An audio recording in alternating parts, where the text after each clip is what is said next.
Refuge for you now. You'll find His peace and know you're not alone anymore. He is near. You'll find His healing. Your heart isn't shattered anymore. He is here.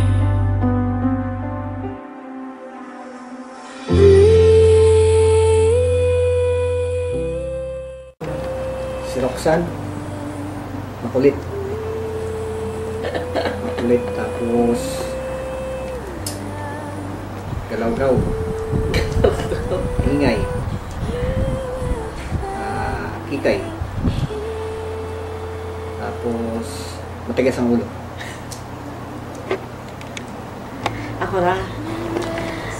Si Roxanne, ano yan, yung makulit na bata. Gusto niya, kung may gusto siya, yun ang gusto niya. Tapos pagka namimili ng damit doon sa SM, hindi pwedeng maarte. Maarte sa damit. Gusto niya siya talaga namimili. Kaya pagka Christmas, may okasyon, birthday niya, siya ang namimili. Ikot na ikot, paikot-ikot. Tapos yun, takbo dito, takbo doon. Nung bata pa siya, nawala pa nga niya sa Ever eh. Hambulan sila ni Jojo. Tapos yun.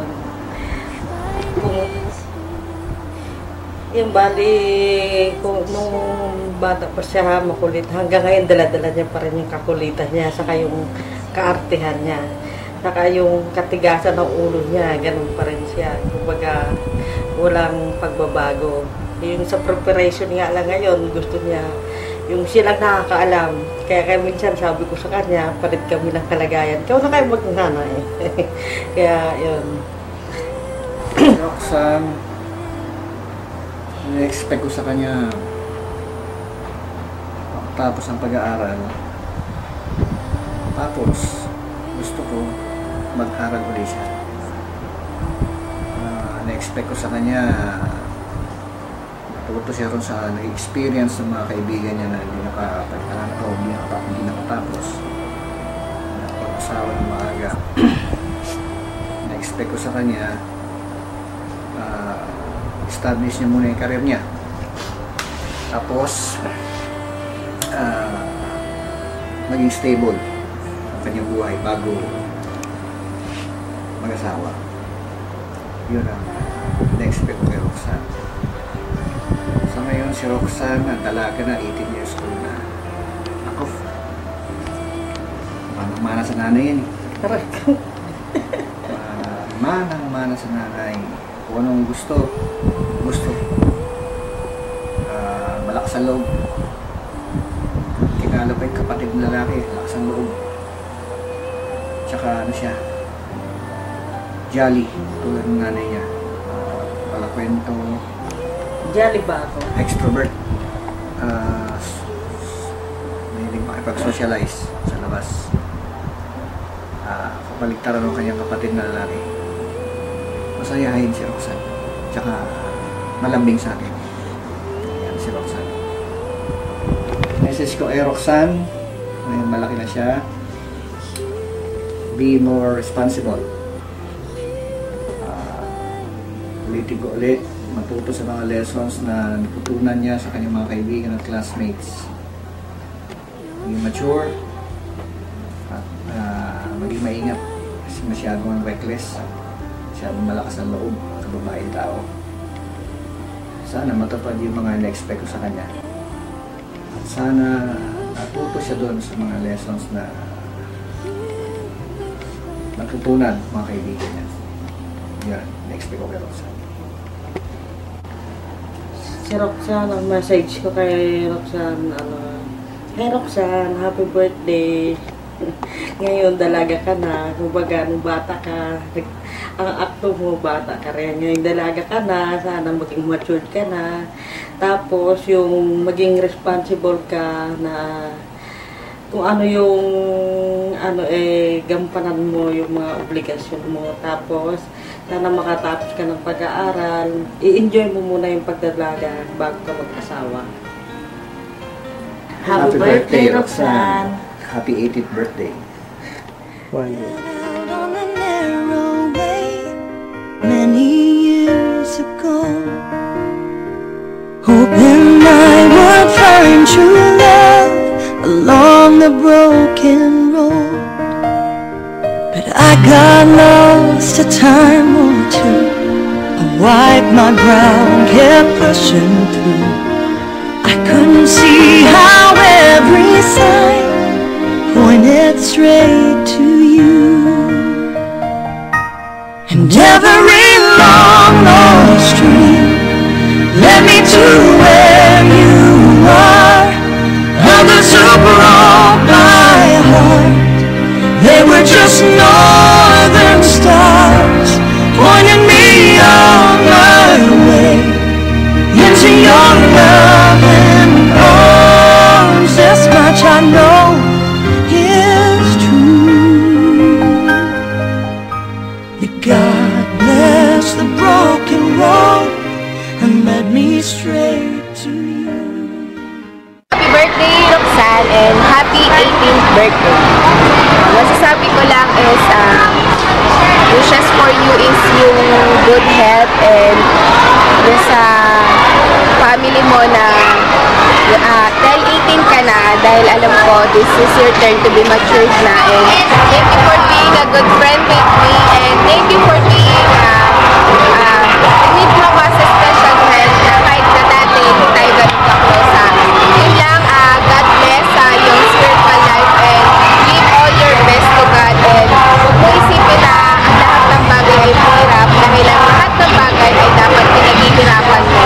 Hindi ko sasabihin na mahirap, and I'm always here for you, and kung may mga kailangan ka, huwag lang financially. So ayun lang, happy birthday and I love you so much. Into your loving arms, this much I know it's true. That God bless the broken road and led me straight to you. Oh, straight to you.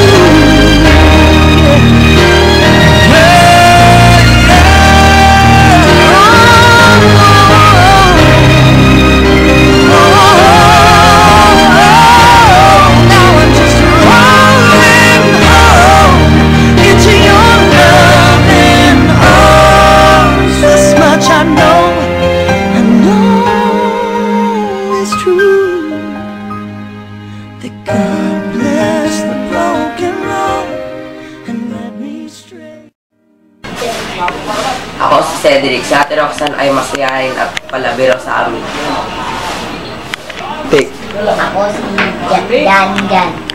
Mabait sa amin si Ate Roxanne. Lag-lag pa lang dito, ano? Ha? Lag-lag dito. Ako si John. Sa Ate Roxanne ay minsan mabait, pero minsan mas...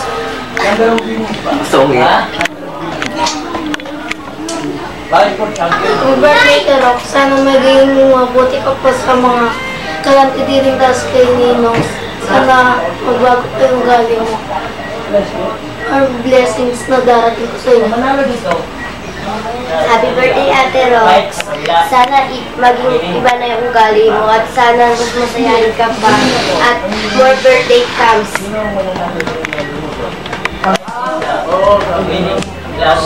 Champion na. Happy birthday, Ate Rox. Kasi Sana maging mabait. Happy birthday, Ate Roxy. Continue mo lang yung pagiging mabait mo sa amin. At good luck para sa future mo. Future. Ako si Ira. Si Ate Roxanne ay isang masungit sa amin.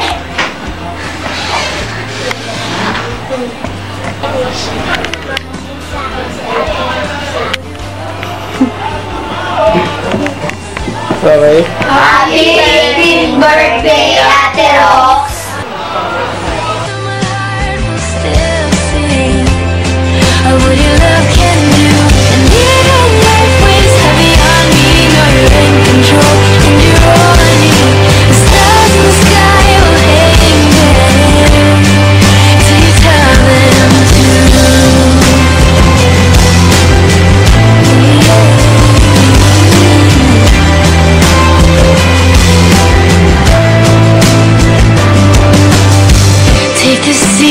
Take the tide, take the waters, watch them rise, giving praise to you, always praising you.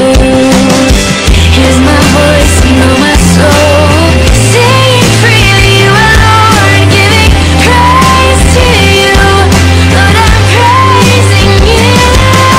Stars in the sky are hanging there, please tell them to the faith of my heart will still sing of what your love can do, and even when life weighs heavy on me, know you. Hi Roxanne, happy birthday. Roxanne, happy birthday. Alam ko, masaya ka ngayon dahil natupad yung pangarap mo mag-celebrate ng 18th birthday ko. Sana, wish ko sa'yo mag-aral kang mabuti para matupad din yung mga pangarap mo. At nang makatulong ka rin kay mama at kay papa mo. Maging, kahit malaki ka na maging masunuring bata ka pa rin sa mga magulang mo, pati rin sa mga tita at tito mo. Ipakita mo sa kanila yung pagmamahal mo at magkaroon ka rin ng takot sa Diyos. Yun lang. Ready? Tapos sa kanya, sweet siya. Sometimes, may pagka-suplada rin siya. Pero, kung makuha mo yung kanyang kilite, mabait naman talaga si Roxanne. Ewan ko, sa akin parang anak-anakan ko nga yan Yun lang. Happy 18th birthday, Roxanne! Yun lang. Walang kaway.